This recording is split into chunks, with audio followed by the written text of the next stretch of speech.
Shh, the sound is on. Hi, I'm Amy, and I wrap babies. Welcome to this episode of Car Carriers where we're doing a tandem carry. Woohoo! I'm using my Ergoadapt on its widest seat setting, and that's going to be for my toddler who's going to be placed on my back. But I like to start with the carrier on my hip, so I'm just going to buckle it around my waist first, making sure that I use my safety elastic with my buckle, and then placing the carrier on my hip before I grab my toddler.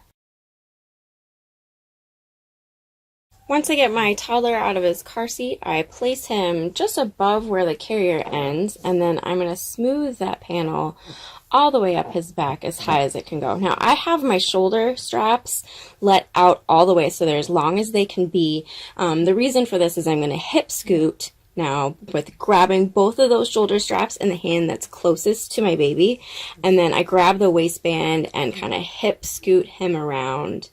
Then place both of those shoulder straps on my shoulders, making sure that they are not twisted. There we go.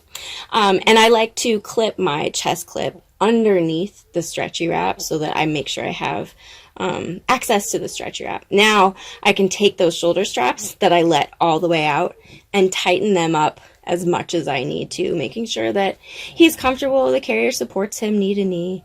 I just arrange my stretchy wrap real quick, and now we'll grab our little baby. Once you've got baby out of their car seat, put him up on your shoulder and then reach underneath one of those passes that goes across your chest and bring in one leg. Reach underneath the other pass that makes an X on your chest and bring in the other leg. Then we're going to smooth the wrap across baby's back so that it supports them all the way from their bum and thighs up to the nape of their neck for both passes. Nice and smooth so it avoids pressure points. And we want to make sure that it supports baby from one knee all the way to their other knee. Take that third pass over both of baby's knees, and again we're going to spread it all the way up to the nape of baby's neck. Finally, check you've got a good end position and baby's knees aren't overextended. If you found this video helpful, please hit the like button so others can find it helpful, and hit subscribe so you get all our videos. Thanks for watching!